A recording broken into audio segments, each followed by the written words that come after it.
Viofo A229 Pro parking mode.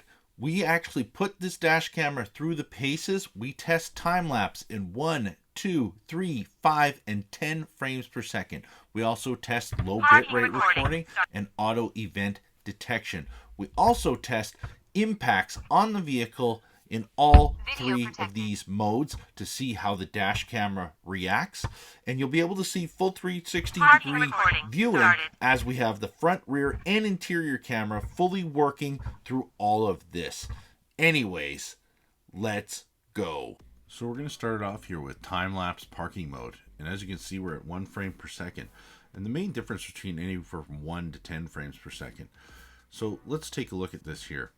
If you're doing a normal video recording with your phone, or with most video recording devices, they're recording at 30 frames per second, which means it's taking 30 pictures per second. And as we go through the time lapse, when it's taking 1 picture per second, that means it's using 1/30th of the room.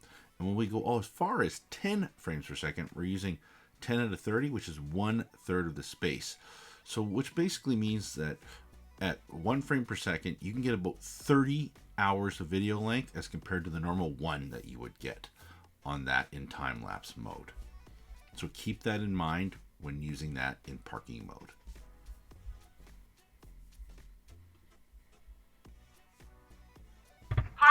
So now we're going to move over into low bitrate recording. And low bitrate recording, as you can see, we now get audio. It's now getting recording audio. It's going to take about 1/3 of the space of a normal auto event detection or motion detection recording. So if it would normally take up, I don't know, 1 gigabyte of space, this is going to take up about 1/3 of that for your video file recording. And it's still going to record at 30 frames per second in the low bit rate recording mode, which is actually very good. Now when we get into auto event detection is motion detection. And this is going to record at 30 frames per second as well. Now the main difference is when it's in parking mode, it's only recording at 1440p. So it's actually not recording in the normal 4K resolution out of the front camera. Some people may expect that, but on the Viofo units in auto event detection, they roll back from 4K down to a 2K or 1440p resolution out of the front camera. Parking recording started. So this is auto event detection impact test number 1. So we're going to come out of the vehicle and you're going to see us throw the basketball at the windshield. You're going to hear it say video protected. But the video protected dash camera is the A129 Pro speaking. It's actually not the A229 Pro. So now we're going to do a test number 2. And yet again, auto event detection. Throw the basketball directly at it. Video protected. Boom. A139 Pro is saying video protected again. So that's test number 2 with impact. And you can see the basketball is making it, so we threw it again because we're like, wow, it only said it once again. Video protected. Test number 3. We threw that right at the A229 Pro just to make sure, because we're wondering, is the G sensor wrong? Something going on with it? It's not picking up impacts and saving it like the A139 Pro is. Started. Now the low bitrate impact test. Wi-Fi disabled. And we're going to hit it. Recording. 3 channels started. Video protected.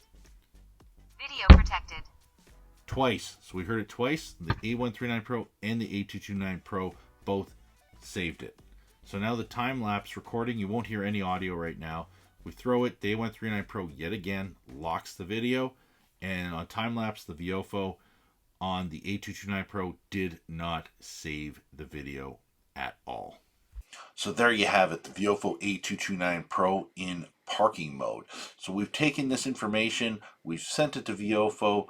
Hopefully we see some sort of a firmware update to this, because if there's an impact to the vehicle in time-lapse or in auto event detection, it should lock those videos. That way, if something happens while you're parked, you want that to be able to be saved. So for anybody who is looking at buying this unit at this point in time, I would recommend strongly to use low bitrate recording for parking mode. That way it locks the video, because this obviously is just a minor glitch early on that will probably get corrected in the near future. Anyways, if you are looking to support us, I'm Ben from Safe Drive Solutions. You can check us out, safedrivesolutions.com. If you do have any questions, please leave them down below. Don't forget to like and subscribe. Thanks again. Cheers.